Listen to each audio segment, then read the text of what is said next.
have a recording in progress, but thank you all for joining today. We have a really, I think, important agenda and topics today.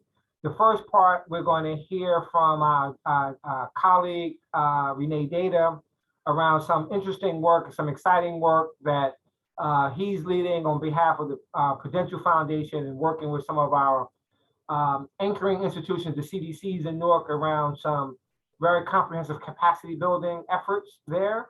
And, what they are seeing so far, what they're learning to date, and potential impacts for those particular institutions. And then anything that we can lift up in terms of we can expect from any learnings that come out of there, because we know that what they are grappling with and dealing with is not just for them, is across the field. So I'm sure there's going to be a lot of learnings we're going to be able to pick from there.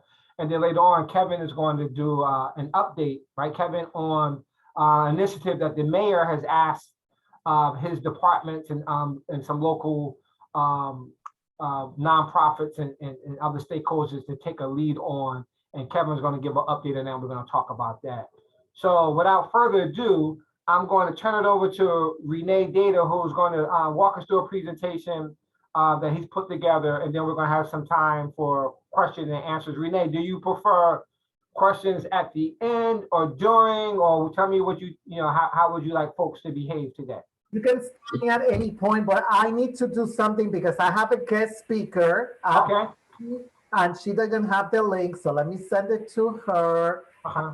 Kevin and Nicole, if you can help me out just in case to make sure that Vicky gets this.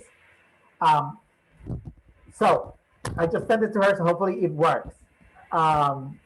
Anyway, thank you all. Like we said, beautiful afternoon. Great to be amongst friends. Some very friends from a long time ago and some new ones.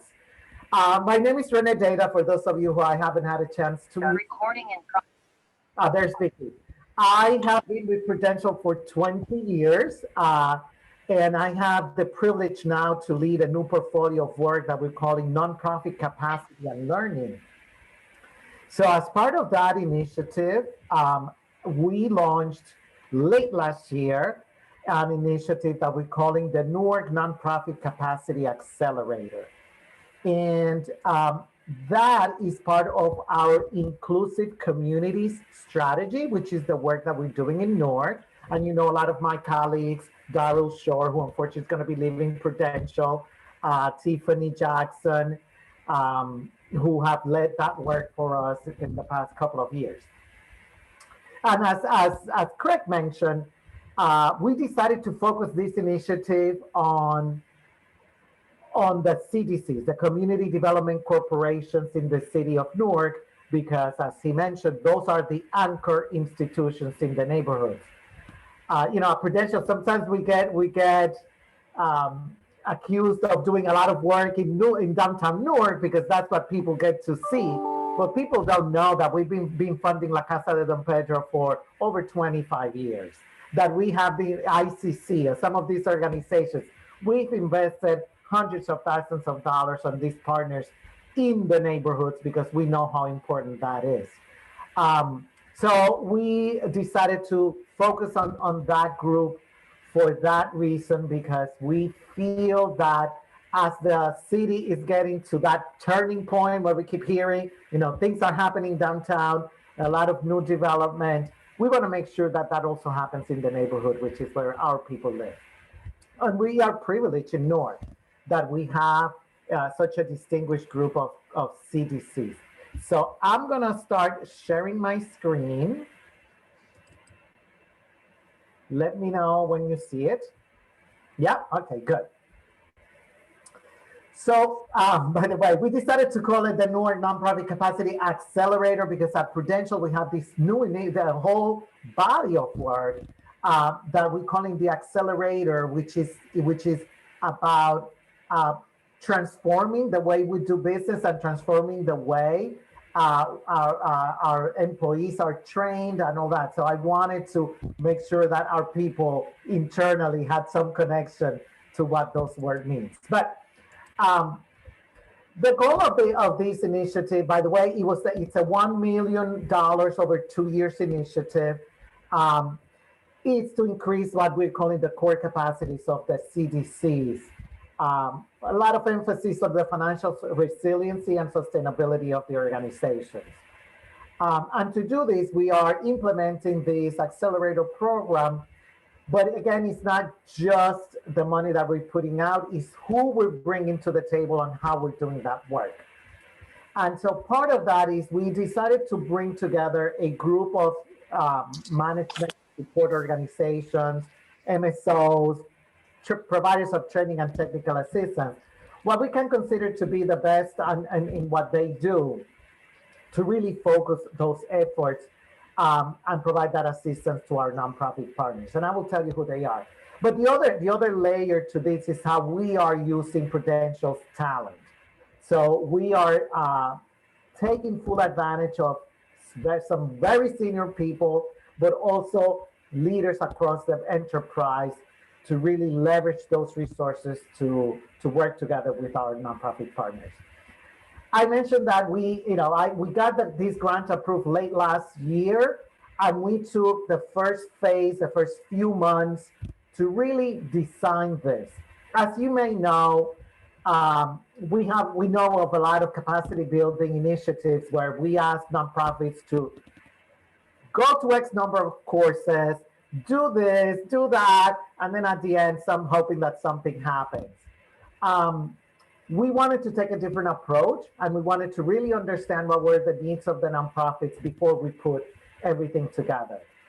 So we gathered the MSOs. We had a lot of input from our nonprofit partners, and then we decided we designed the initiative, and we are at the beginning of that phase of implementation where we are actually beginning to do the work.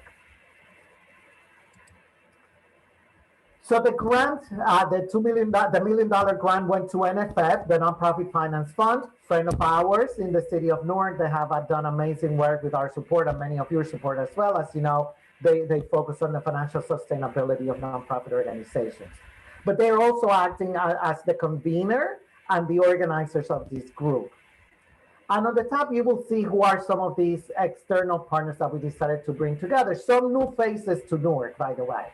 So Cost Effective, I don't know how many of you are familiar with them. They are in New York. They specialize in fund development work. And they know that in order to do fund development for nonprofit organizations, you need to do board development. So I got a 2-for-1 there, rather than having somebody else do both of the work. The other one that again, new to us, the first time we ever funded them, but just so that you know, Lafa Reddy, the head of our team, was on their board. So that gives me a sense of comfort there. The other organization that I'm really thrilled to introduce to all of you, if you already don't know them, is the Institute for Nonprofit Practice, INP. They come from the Boston area, years of experience in doing training, staff training. So leadership development for staff at different levels, for very senior people, and also for emerging leaders. And they have an amazing orientation to the work. It's all about social justice. And it's working with mainly organizations led by women and people of color, and working with the staff of those organizations who are mainly women and people of color. So they have, again, many years of experience in the northern, in the Boston area. And last year they had this huge national expansion strategy. That's how I got involved with them. And I've been able to speak at some of their events and get to know the people. And I think they're doing amazing work. The other group that is part of the working group here is the Taproot Foundation. Some of you know them if you have done any work with us, but they do our pro bono program. So they are the team that whenever we work with either nonprofits or small businesses, they do all the scoping work, they do all the helping us out to decide which are the projects that we're going to work on. And then they do all the support around that, and they're amazing. The fourth group is one that some of you may remember from back in the day too, Craig, was the TCC group. It's a private consulting firm, but they have done this core competency assessment tool, or CCAT, which has been in existence for many, many years. And it's a tool that is used by nonprofits to assess what are their strengths, what are their weaknesses, and how do they pull together a capacity building plan. We used them in the past, many years, many months ago. And one of the things, one of the, not complaints, but one of the negatives that we heard from the CCAT, that tool in particular, some people thought that it would take too long because it's ministered to board members, staff members, and senior leaders of the organization.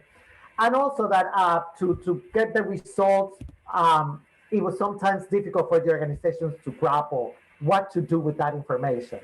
So what we are doing is we are going to be training a group of Prudential employees who specialize in organizational development to help organizations understand the results of the CCAT. So those organizations that are taking the tool, some of them will be the CDC, some of them will be open, and we will open this to other organizations as well. And then the other one is NFF, as I mentioned. We also know that the Newark CDC network is an important partner. So we are beginning to talk to them and think about how do we leverage all that. So again, those are all the external partners that we have bringing to the table in addition to our stellar nonprofit organizations. Internally at Prudential, I'm working, as you can see, just within our team, but other parts of the company. So here are the 8 organizations that we selected. Top of the list is ICCC, so no stranger to all of us, and Vicky Hernandez is here to talk to us a little bit about that. But you see the other ones. Not everybody, because we wanted to work with those organizations that we are working with. By the way, NCC is an organization that we haven't funded in a long, long time, and we are re-engaging in the conversations with them. But these are the 8 organizations that we are currently working with.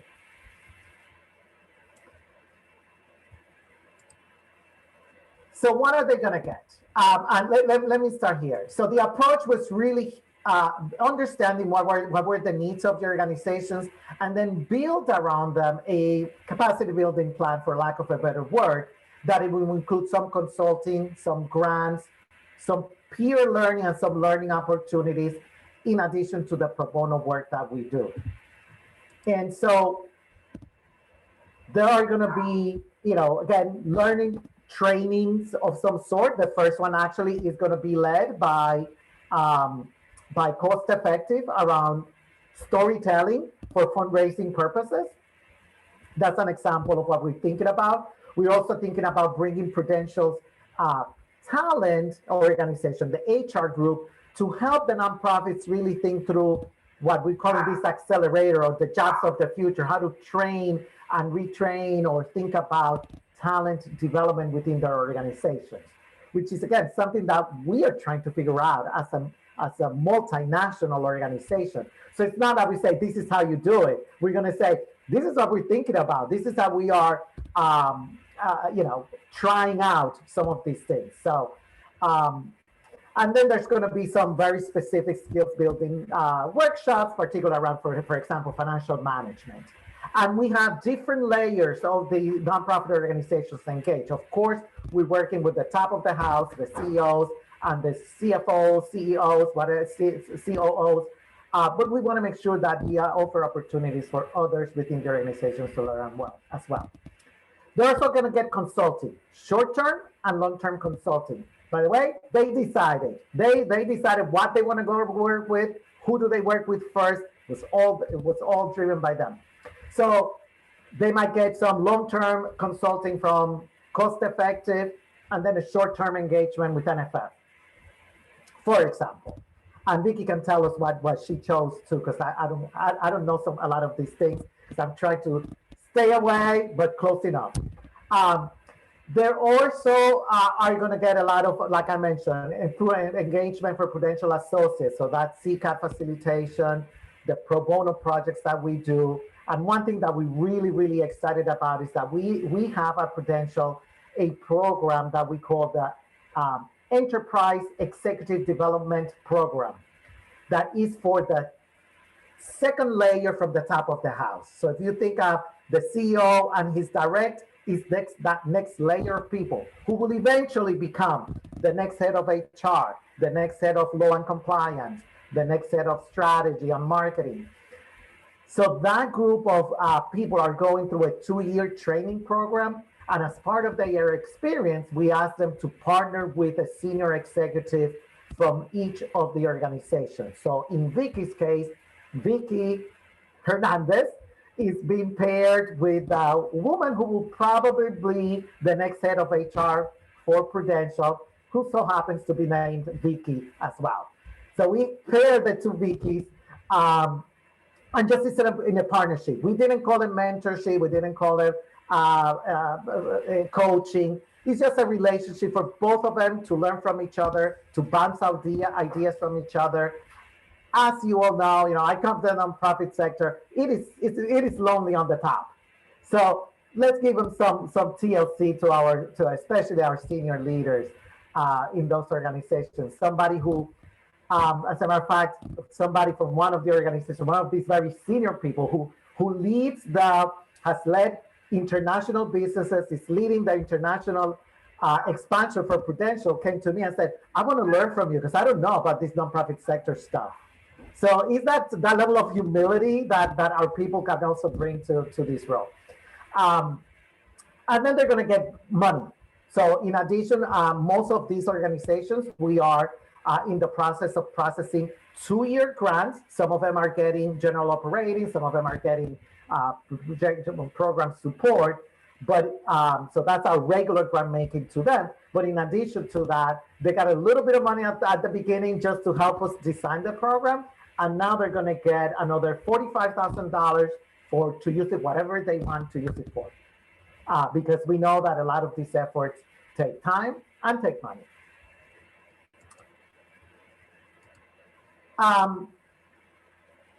That is, again, this is just to show you, the different parts of Prudential that we're bringing to the table. A lot of letters that may not mean much to you, but just so that you know, again, this is a 2-year initiative. We took the time last year. It was actually in November when we got actually talking to the CDCs, and then this year we went deeper in the needs assessment. If you can imagine, we have organizations who specialize on fundraising, in another one that specializes in financial management, and everybody has their own tool on how to assess needs. We didn't want to overburden our nonprofits, so we tried to come together with one needs assessment, lots of conversation with them to really identify what was it that was a priority for them. And now we are in June where we're beginning that consulting and learning piece that was going to take us to next year. And then towards the end of next year, we'll do some more evaluation. So I'm going to stop talking. Again, we're going to measure this. As you can imagine, we're looking at what is the benefit to Prudential Associates, but also what is the benefit to the nonprofits. How do we measure success? Yesterday, we had a meeting with all the service providers. We have our own logic model that eventually we'll share with everybody, but we're defining all that. So I'm going to stop talking and see if there are any questions at this point or comments. Can I make a comment? I'm better when I talk than typing. Thank you, Maria, of course. So I'm looking, this is a great plan. My question is, what's the consistent curriculum or effort around equity so that it ties into all of these facets? We haven't called that out because we know that the work that our CDCs are doing is all about equity, right? These are the people who are housing, feeding, keeping our people safe. Mm-hmm. The equity and the diversity and inclusion conversation was with the service providers. because I wanted to make sure that there is that diversity um, within them, because they're coming to Newark, especially those who are new to Newark, and we wanted to make sure that there was that cultural competency.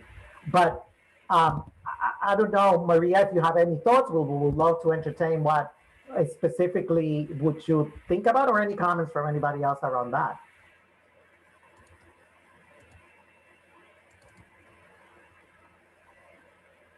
I got on a little bit late, so I didn't hear if you started off with that kind of a premise with this conversation. The premise here was, what is that, what our nonprofits need, and how do we help them out get to wherever they want to get?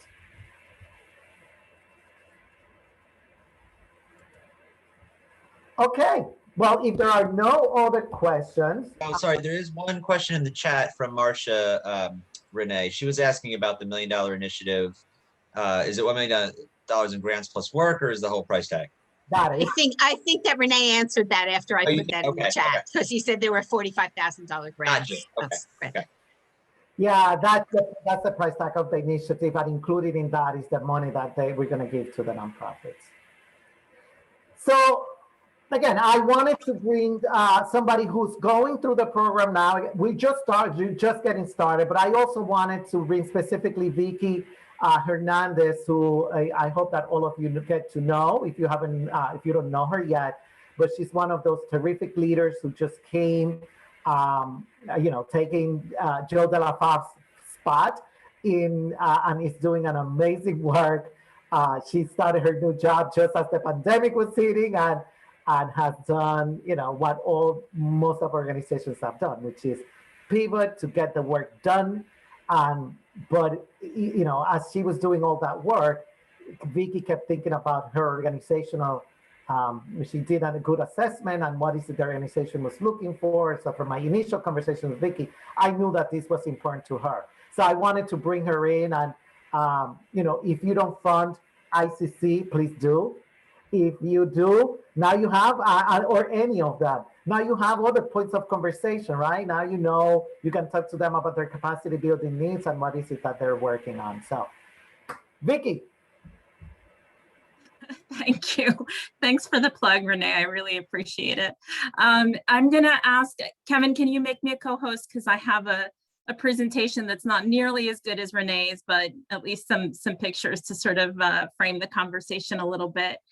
And I guess just a little bit of introduction. So I know a lot of you, but I don't know all of you. So as Renee said, I started at ICC in December of 2019, about 3 months before the pandemic, just sort of long enough to get to know some key people and develop some internal relationships, and then sort of very quickly had to pivot. Organizational capacity was definitely top of mind for me. And so this project and this opportunity has been a really wonderful opportunity for me, and I think for the organization. Kevin, did you make me a host? Can I present now? You should be able to, yeah, if you just do your share screen. Mm-hmm. And my PowerPoint skills are pretty basic, folks, so forgive me, but at least you'll get to see some fun photos. And just for those of you who don't know ICC, so ICC has started in 1969 by primarily a group of parents who organized to get childcare in the neighborhood, right? And that sort of and we're successful at it. And we sort of grew out of that very quickly. And so this combination of advocacy, organizing, and programs has always sort of really been core to who we are as an organization. So this is this is just my intro slide. And some of this is like literally just the photos are a little bit of a pitch around some of the stuff that we're doing right now, although the work itself is not particularly a focus. I do also sort of want to add, it's very, I think, what's great about this program and initiative is that a lot of times as organizations, we're not really asked by funders, what's your organizational health like, right? Like, we do get some basic questions about, our organization side and our board structure, right? but not a lot of questions in terms of sort of the internal operations. And certainly no questions almost ever about how we're funding that work, right? Which is so critical. And I think it's not uncommon that that we sort of, I think often as organizations probably starve that part of who we are, right? But you really do sort of need to nurture it and support it and develop it, I think, for the long-term growth of the organization, right? So this is just a intro picture of us at our first community vaccination day that we hosted at our Lafayette site. But as Renee was saying, you know, being new at ICC, one of the things that I had focused on in my first year at ICC was just really surveying where we were as an organization, understanding how we worked and where we needed to do some work internally to really position ourselves well for longer term growth and sustainability. And so these are the areas, and you know, there's a much larger document that's that goes along with this, with very sort of specific activities or things that we want to accomplish in each of these areas, with dates and resources attached to it. But these are all of the areas that we identified. And the ones that are highlighted in yellow, human resources, fundraising, leadership development, and board governance, are the ones that we have been able to partner with Prudential on through this capacity building initiative.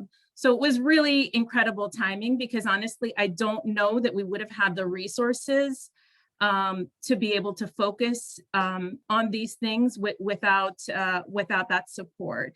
And we're making some inroads in the other categories as well. Some of what's supporting our work in those categories is the flexible funding, incremental funding that Prudential has made available to the groups that are participating in this work. So for example, in the fiscal infrastructure category, we're going to be adding a controller to the organization, and that will, at least in the first year, partially get funded out of the new resources that are being made available through this initiative.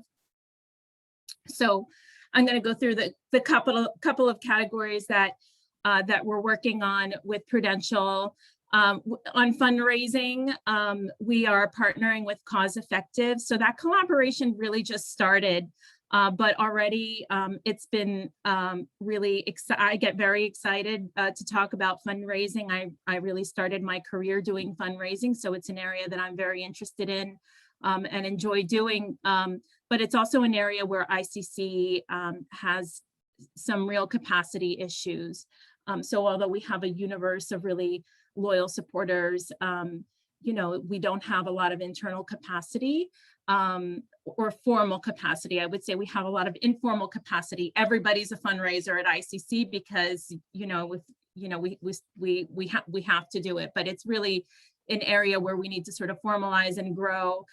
So the work with Cause Effective so far, they're going to be helping us on our fundraising planning.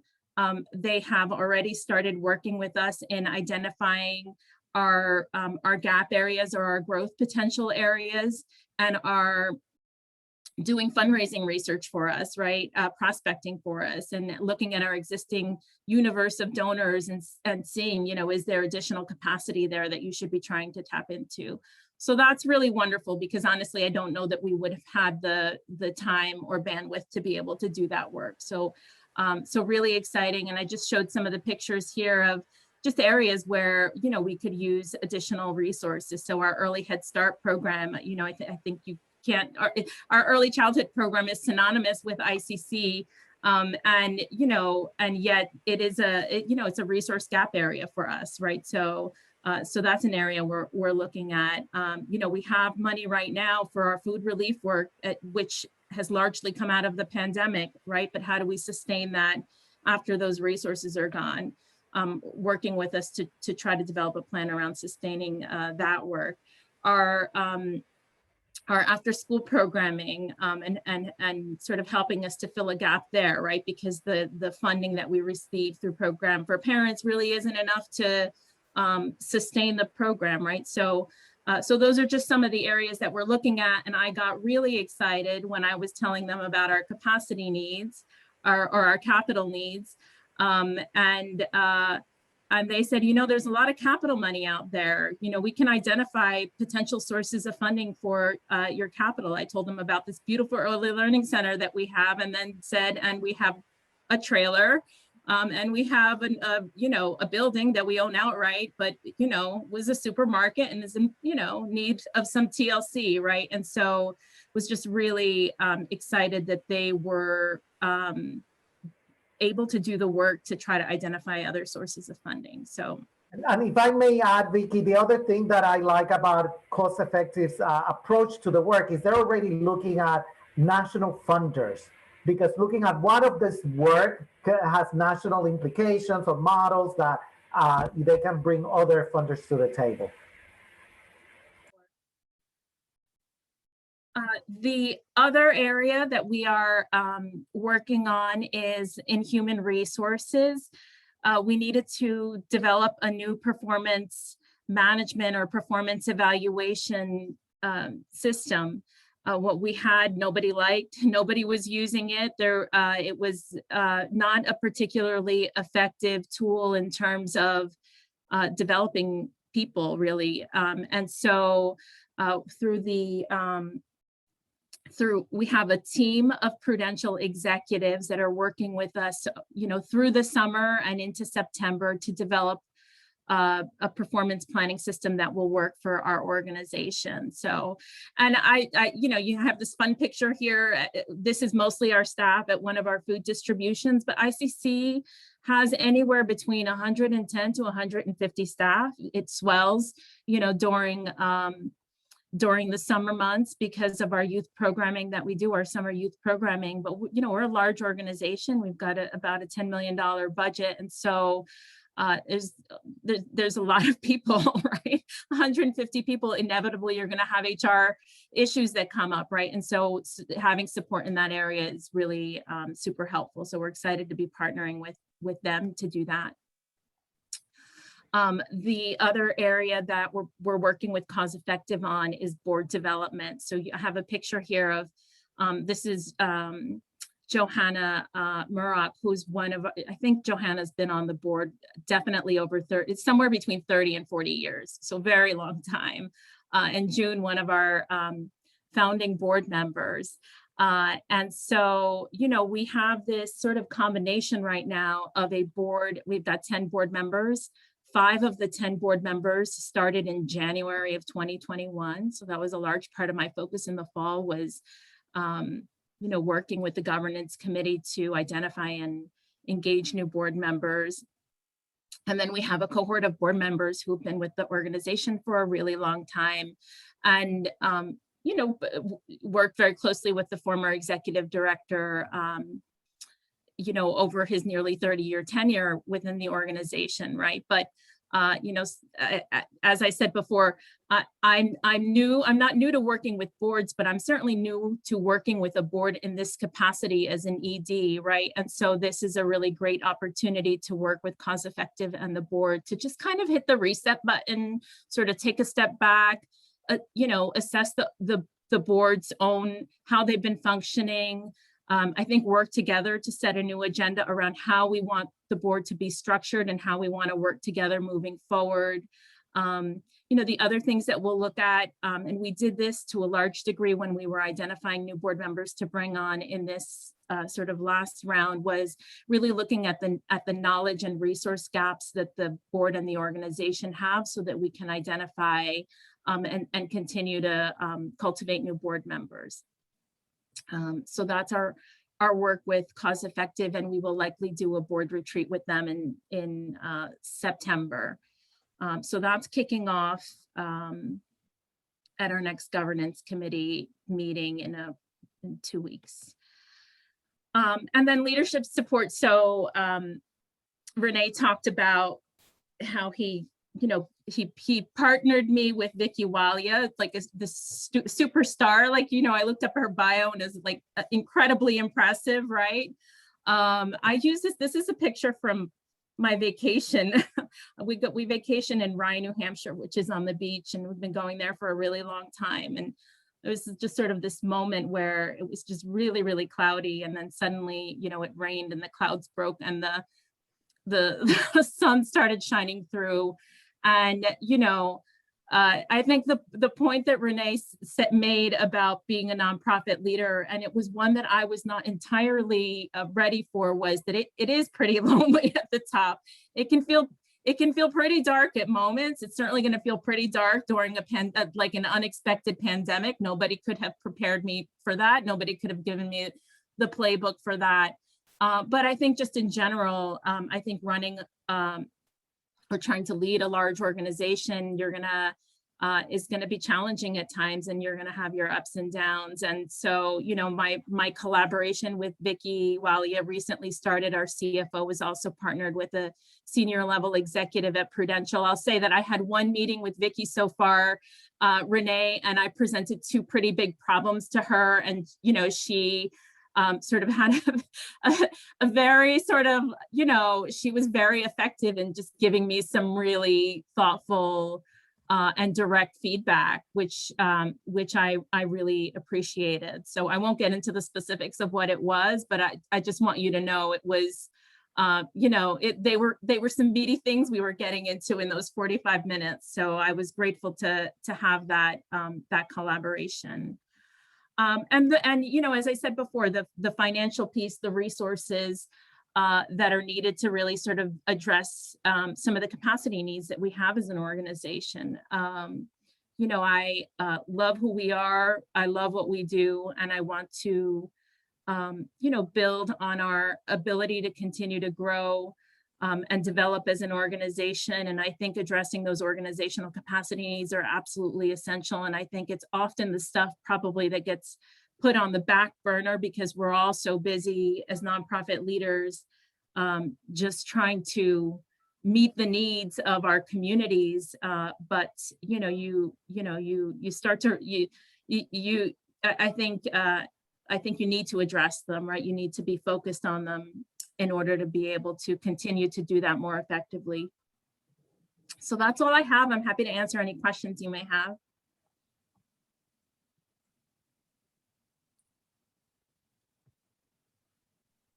Renee, you're on. Oh, there you are. You're on mute, Renee. I think you were trying to talk. I don't know if you saw, but Annette said that you have done a great job so far, Vicky. So oh, thanks. Annette, I'm tired. So I'm going to ask you something if I can. Vicky, it's Marcia. How has the pandemic affected you, and how has it affected this work in particular? Great question. Well, me personally.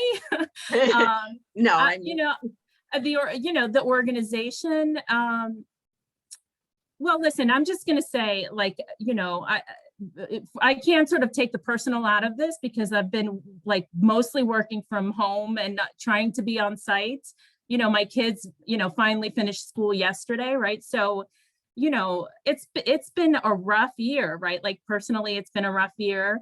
The rates of COVID spread in the Ironbound were severe, far higher in the Ironbound than anywhere else. In October, the positivity rate was at 50%. So between 300 to 500 people a week were testing positive. And we had a lot of our people on site. We were not all on site, but we had like sort of, rotating who was on site. And we were testing people every 2 weeks to just ensure that there were not cases of spread within ICC.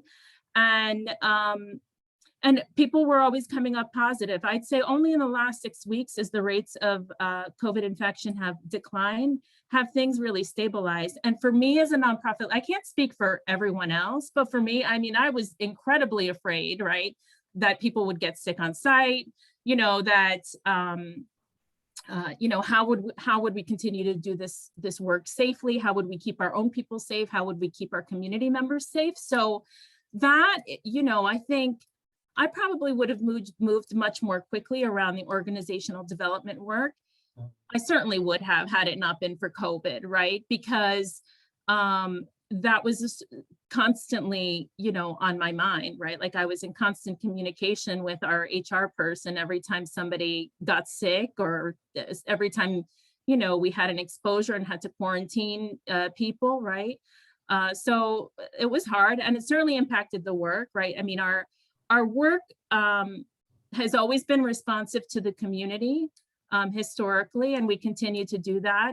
But there were areas like the emergency relief grants, like the work around tenant eviction prevention, like our emergency food relief work that ramped up significantly in no time because we had to ramp up significantly in no time. So yeah, I mean, I think that all had an impact on ICC. I think, we fared pretty well in the grand scheme of things, but it was a lot. I'm grateful to be in this place. Finally, I listened to the mayor's address every Friday because he reports on the numbers. And I think in the last 2 weeks, the numbers were sort of less than 15 people testing positive in the Ironbound. And that's been really promising, right? And I've been really relieved that our folks have we haven't had any new cases of COVID in weeks now.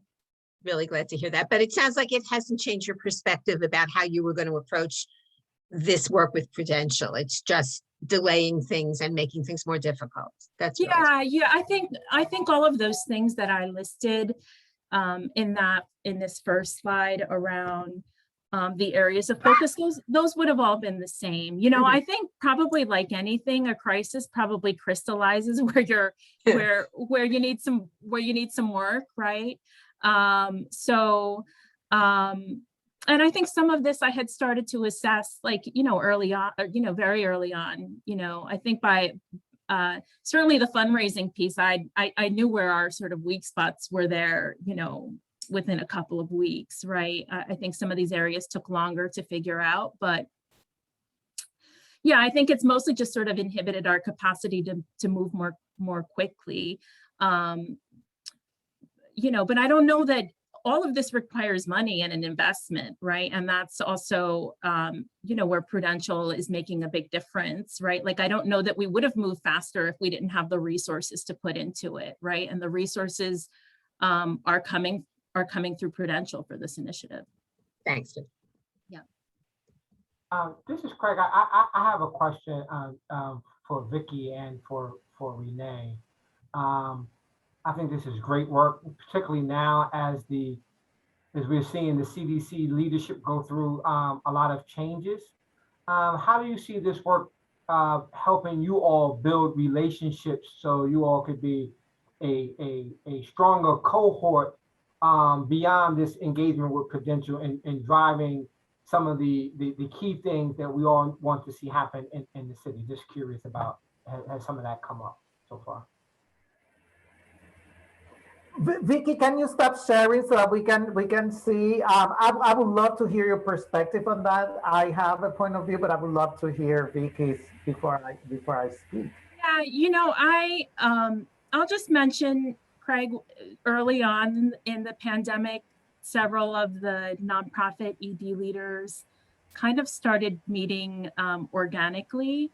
Although, interestingly, the conversations haven't really been about capacity building. I don't know that I can really answer the question about the impact on the sector. I think it's a really interesting time in this space in general, because you're starting to see, and Craig, this, you're on the NCC board, this transition of leadership that's happening, right? Across, large organizations, right? Like us is also going through a leadership transition, right? And I think some of this work around capacity building to some degree started, I think really on the leadership development level at ICC to help build the senior leadership within the organization. I don't know if other organizations have been focused on that. But I don't think we've really sort of talked about it as a group in terms of how it's impacting the sector. But I would imagine like these organizations have all had leaders in place for decades. And I think a lot of the new leadership that's coming in, probably if you ask Sandana at UVSO, you know, she probably would have assessed a lot of overlapping areas here, you know, because there's just something about coming into something with fresh eyes and a fresh perspective, and being able to sort of just see things differently. What I am, I have a great sense of hope because, you know, I've been in Newark for many, many years, and I remember that collaboration was a bad word at one point.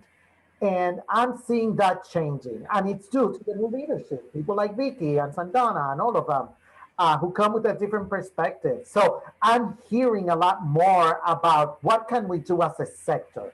As we were having the individual conversations with all these 8 CDCs, I would say almost all of them talked about that. What can we do as a sector for Newark? So it's an interesting. Again, I'm enthusiastic about that.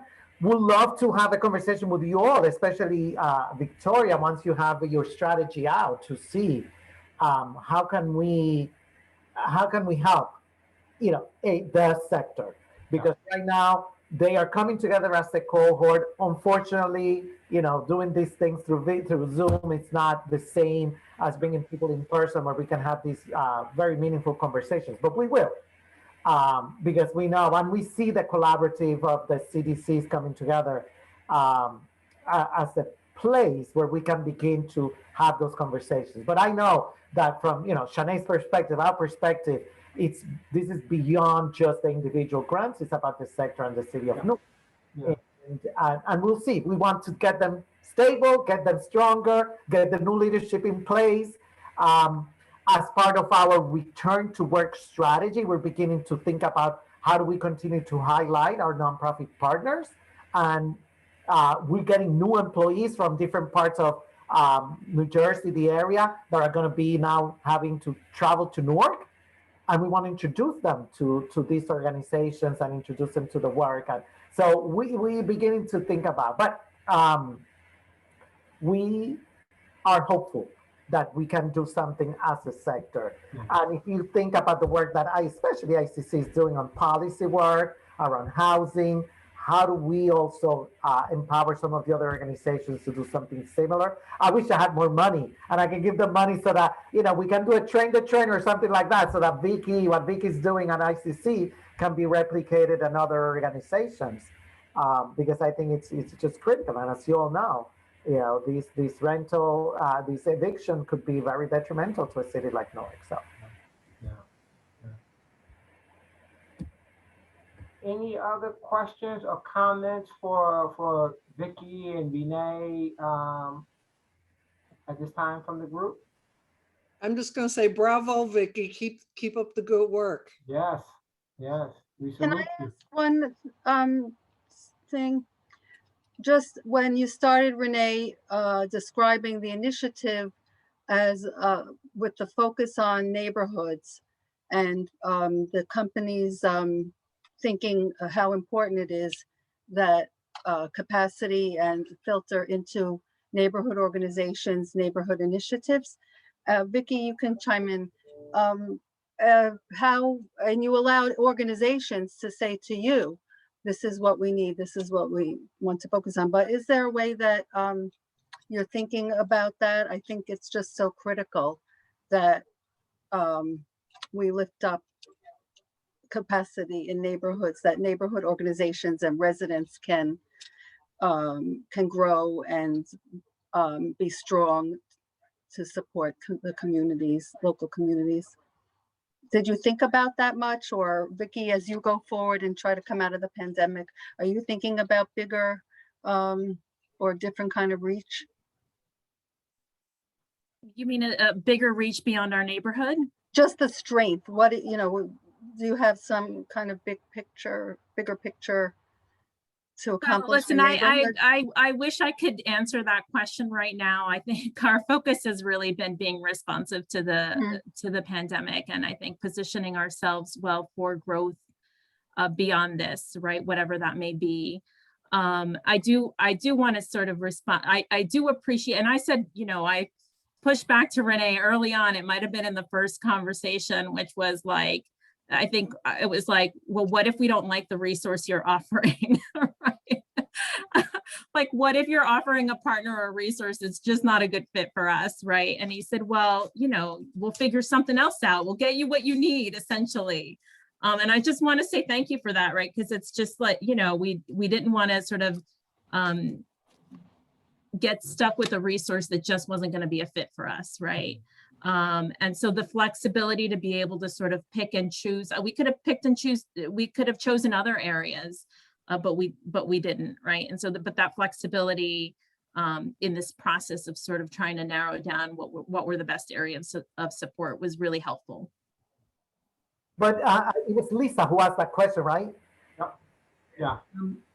Lisa, I think it depends. Most of the organizations are thinking about the neighborhoods and the leadership in the neighborhood. I give us an example, Lincoln Park Coast Cultural District has a whole strategy around empowering the community. I know Vivian is thinking about that. So not all of them are at the same level of engagement and as thinking about, again, how do you engage the community, the neighborhood, the residents? But it is something that a few of them are beginning to think about. And that's a great point that we can bring to the collective is like, how are you thinking about engaging neighborhood residents and addressing their capacity to be actors in this whole change? So that's a great point. Thank you, Lisa. Renee, since you mentioned it, Lincoln Park Coast Cultural and Newark Symphony Hall and Newark Arts are working collaboratively to bring, to really invest in, you know, Symphony Hall has a whole workforce initiative around restoring national buildings like Symphony Hall, like City Hall, et cetera.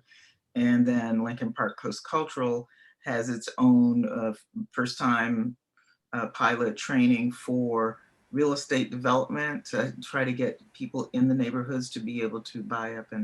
And we've also got, along with, you know, working with Kevin, we've got, we're trying to tie universal basic income to that. And we've got a big proposal out to Kellogg as one national funder that we're, you know, it's like, how do we braid this work together to really lift an entire community using arts and workforce around the arts to leverage. So.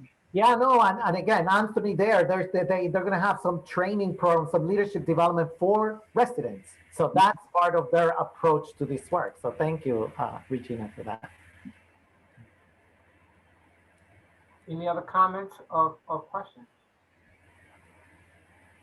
Thank you, Renee and Prudential's investment into this very important sector of our community.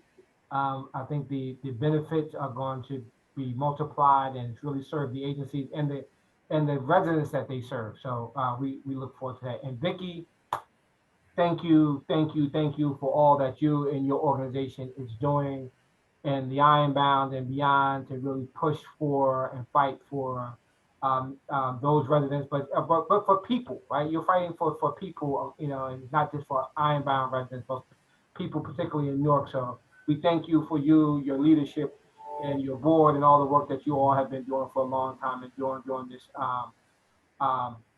crazy time. I don't even know another word to put it, but just again, want to thank you and support you for all that you're doing. Thanks, Craig. Thanks, Renee. I hope everybody has a good summer. Yes. Hopefully I'll see some of you now. Yes. All right. Be well. Take care. Thank you. Bye-bye, everybody. Thank you. Thank you. Thank you all for hanging in there. I know we had said at the top that we were going to do two things. We were going to have Renee do his presentation, and then we're going to talk about an initiative that the mayor has launched that we think is important to share with this body. During the session with Vicki, one word that came up was transition. And it reminded me that we have a colleague on the Zoom that will be transitioning soon. And it would be a huge mistake if we did not take a moment and recognize and applaud our colleague, Marsha Atkins, for the tremendous job she has done as the executive director and just a great colleague you have been in terms of helping. I'll speak for myself. I just love being in meetings with you. You have a great way of asking, asking the right question, and always being available and figuring out how your foundation can be a part of the solution. And I really just wanted to applaud you, Marcia, and want to give others of your colleagues a moment to say a word or two to you about all the great things you have led and being a part of during your tenure. So I just want to Thank you so much, Craig. It has been absolute joy for me to work with all of you. You all do amazing work, and together, I think we've accomplished a lot, and there's a lot more to accomplish. So I wish you all great success and joy in your work.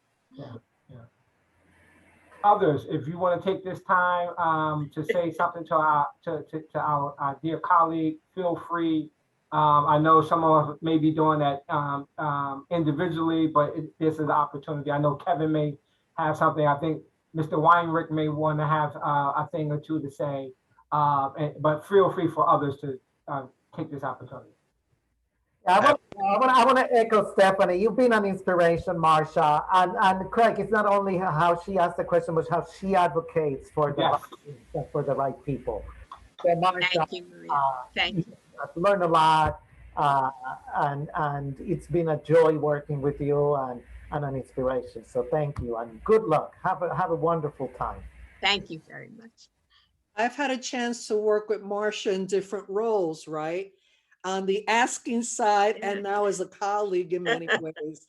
And the thing is, in every aspect of whatever the relationship is, you're so present in that relationship, so engaged, so thoughtful and empathetic. And I can't imagine the philanthropy without you. So I'm assuming you're going to be doing some volunteer work. No doubt. Because you can't let, people with your talent just go away into the sunset. Thank you for everything you've done. Thank you for all the help you gave me through the years from a professional level. And you're always consistent. So hopefully others will pick up where you leave off. It's been my pleasure, really. Thank you so much. I have to tell you that there's somebody here that I've known since she was, Stephanie, how old? I don't even know. I was about to break in and say that I grew up with Marcia, knowing Marcia. I was probably 6. Wow. My late son and Stephanie were friends. Wow. And we lived in Montclair together, and I knew her mom. So I have seen you grow into this job has been a special joy. Really. Marcia, I was wanting to say that being able to enter a field where you were there as kind of a maternal presence for me was so reassuring and supportive, and your belief in me that I could do this work was so important to me. And I've really, really appreciated how we've been able to stay in touch in this adult phase of life.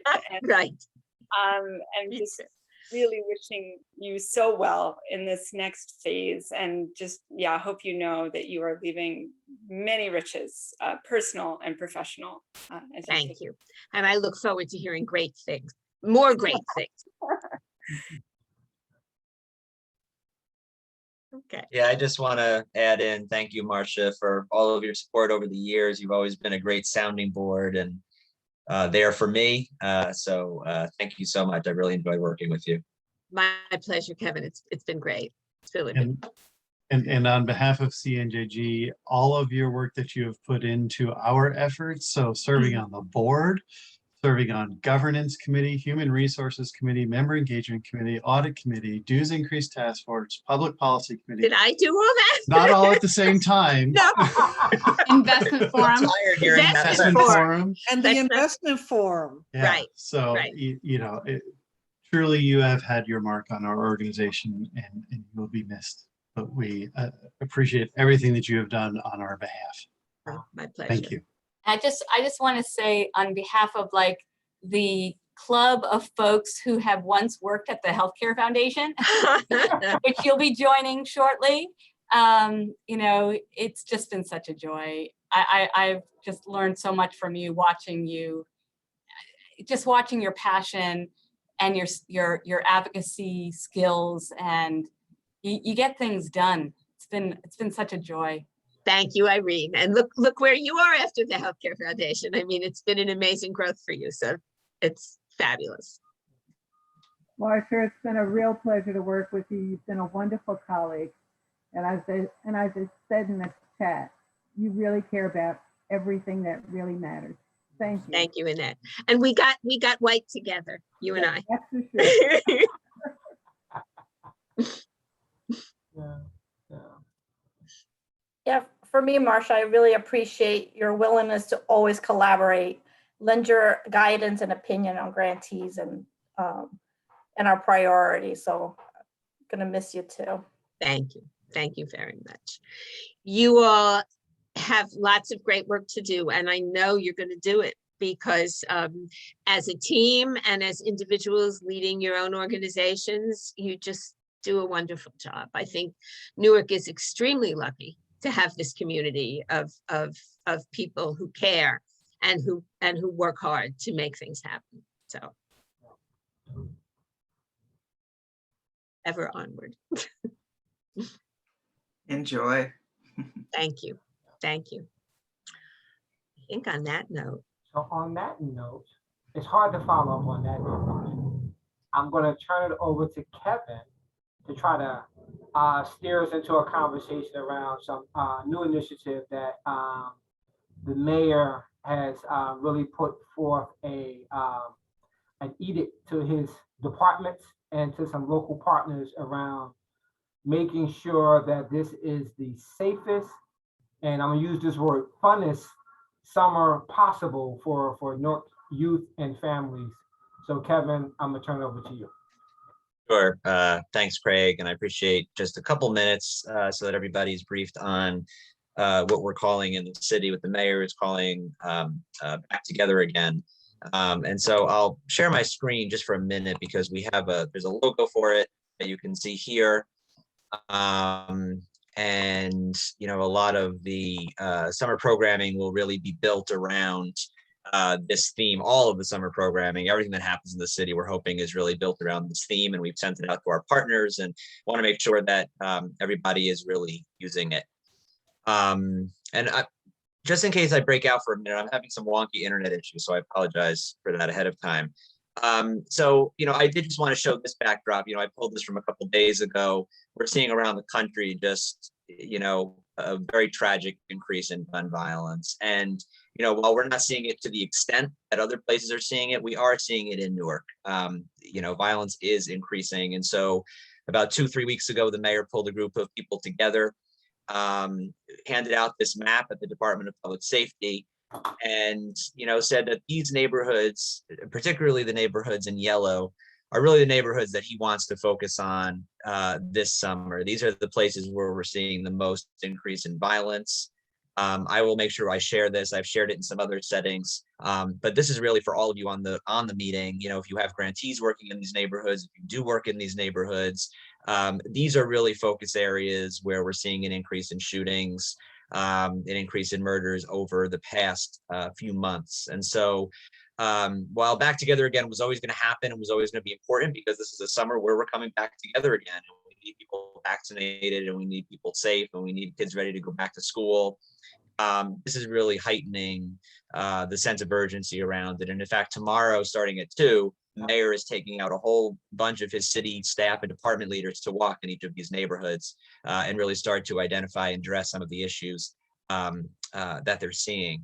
And so I just quickly put together a slide that kind of runs down what this includes, right? And so obviously we're going to put our big focus on summer youth employment, which is great because so many of you are already engaged in summer youth employment. And it's summers like this that reminds us about that core importance of summer youth employment, even beyond career readiness and career training.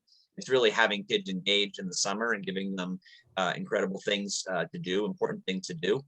The Office of Violence Prevention is going to be deploying social workers to these neighborhoods, working very closely with Newark Community Street Team, which many of you support, and a lot of the other anti-violence and violence interruption organizations that all of you support already. The Newark Police Department is doing a much larger community service officer outreach program.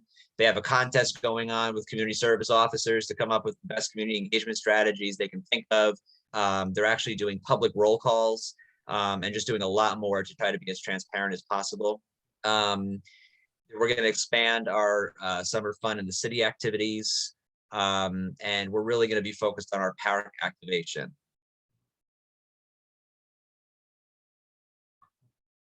Have I lost you? No. Okay. I was okay. Good. And we're really going to be focused on our park activation. So, citywide, we just want our programming happening constantly throughout the city. And then we're going to be investing some money in a new parks foundation that we've created to really manage the 5 downtown parks. We brought on Marcy DePina as an interim person to lead that work and help to coordinate some of the work that's happening in the downtown parks. So that's really what summer initiative looks like, what the Back Together Again initiative looks like. So I just encourage all of you to, continue reaching out to your grantees that are in these areas and neighborhoods. If you're interested in learning any more about it, you can reach out to me. But it's kicking off in the next couple of days, and we're excited about what it's going to look like and some of the activity that it's going to generate around the city with everybody coming together. So I think, that's a good summary. I don't know if anybody has any questions or comments or anything you wanted to share with me. Kevin, the only question I have, and it might have been there and I missed it, but is there a social media campaign around this as well? Yeah, there is going to be a lot of social media around this. The city is actually creating a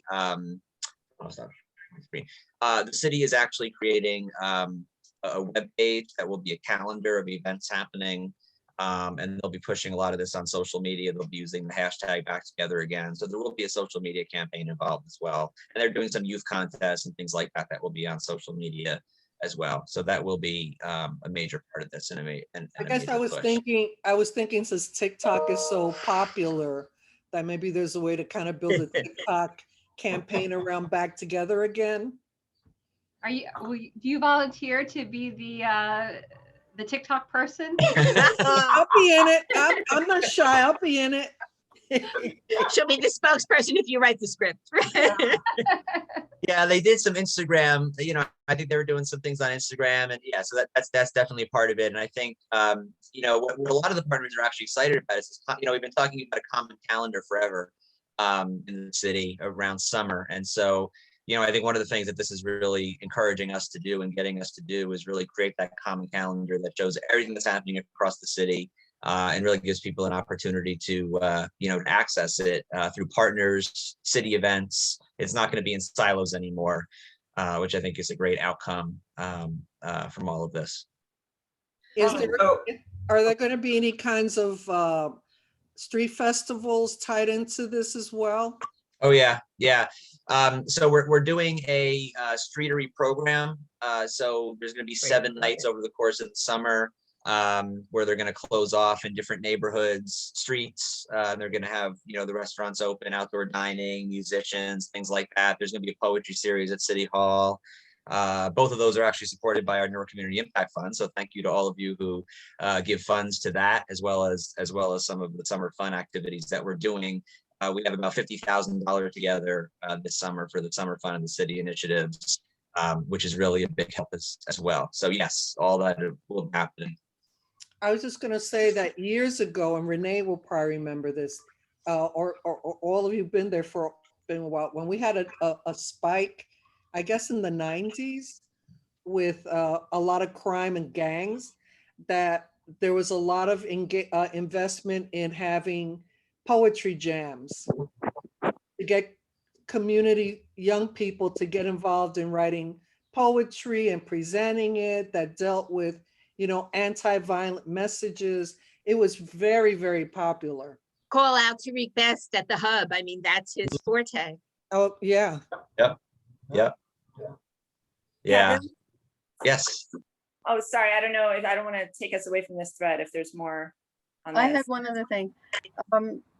well, on the job side, any of you who are on the Newark Kids Count discussion this morning, it focused on older youth, and some of the numbers for the job situation were just, they were national, but to give perspective, because there is no real local data right now, but it was just really upsetting that the drop in employment from high school and I guess entering college age. Now it went up like 75–80% down. So my concern, it's out of my wheelhouse somewhat, but is about whether there are jobs and what can be done to support, create employment. I mean, SYEP is a piece. And then another of the young people mentioned how valuable coming together to talk about, to express themselves through the hub or other places, just how desperately it's needed and a value right now. So weaving that in to this program could have a lot of extra benefit. Those are my 2 cents. Thank you. Yeah, and summer youth will actually be hybrid this summer. Most, a lot of it will be virtual, but we are working with a lot of nonprofits. So there will be that, that opportunity for expression, and also the opportunity to get out a little bit and be back with peers. So most of I think it'll be a good opportunity. Yeah. Yeah, and actually, one thing I did neglected to mention is through the Office of Violence Prevention, they're actually engaging some youth who they're extra concerned about. And the Office of Violence Prevention is actually funding 100 additional job slots for youth in those age ranges who they're particularly concerned about, who maybe have had brushes with the law and who they really want to make sure are engaged in an active programming this summer. And the mayor actually asked Rutgers to put together a program for them. So very much engaged with them as well. So I'm definitely endorsing Lisa's points there on jobs, and curious about whether there's any useful infrastructure at Newark 2020 for that age population. I know that's not the target, but just curious about that. Are those employers engageable on the subject? But I had wanted to ask about parks. I saw parks activation on the list, and Kevin was just wondering about the Open Space Trust Fund as a source of support for parks activation.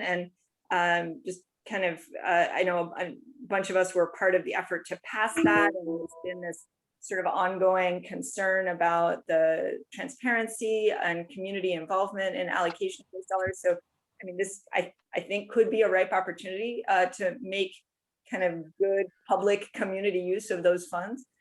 And then also just noting, looking at the map and seeing the 5 parks that new foundation are really focusing on the downtown parks.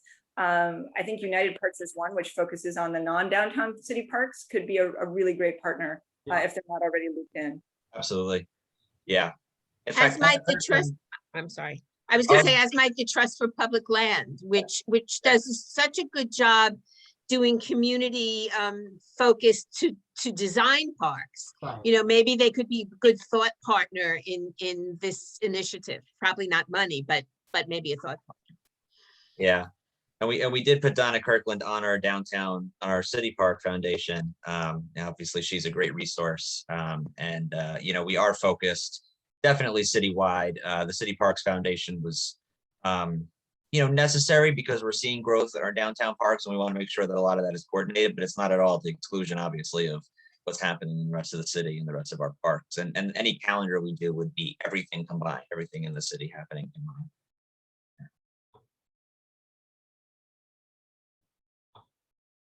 Any other questions or comments?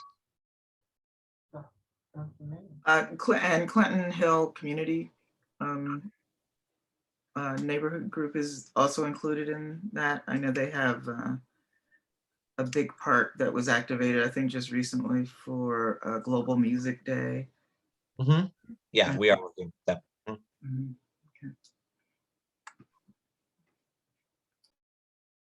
Okay. Craig or Nicole, I don't know if you wanted to give us any final words before we part for the summer. everyone stay safe, we look forward to a time when we can be back on the second floor in this building and share bagels and sandwiches and things Yes. together. That'd be nice. I really can't wait to see some of you all in 3D and really get that energy from you all, and just so appreciative for your support of this group and the ideas and support you give to all of us. Just thank you all for this, your continued support, and look forward to working with you all going forward. Nicole, anything from you? Irene, I miss hobbies too. No, Renee, thank you again for being here today. When we were talking about what are those key things that we want to bring to this group, this was something that I felt really strongly about, because I know we all care so much about our local nonprofits and their capacity building. So thank you. And it was wonderful to hear from Vicki. Annette, you said it, she's done such an amazing job in a very short period of time in a very trying situation. Yeah. And the fact that Newark has been able to identify and attract leaders as dynamic as her, it says a lot, and really excited about how this, our community continues to transform and evolve and strengthen to support our local neighborhoods. Yeah. So thank you and have a wonderful summer. And finally, Kevin, thank you, Kevin, for all of, keeping me, particularly me, in line and on the job. So thank you, Kevin. Thank you so much. All right. Thank you. Good to see Bye-bye, you. everybody. Have a good summer. Have a good summer. Be well. Take care.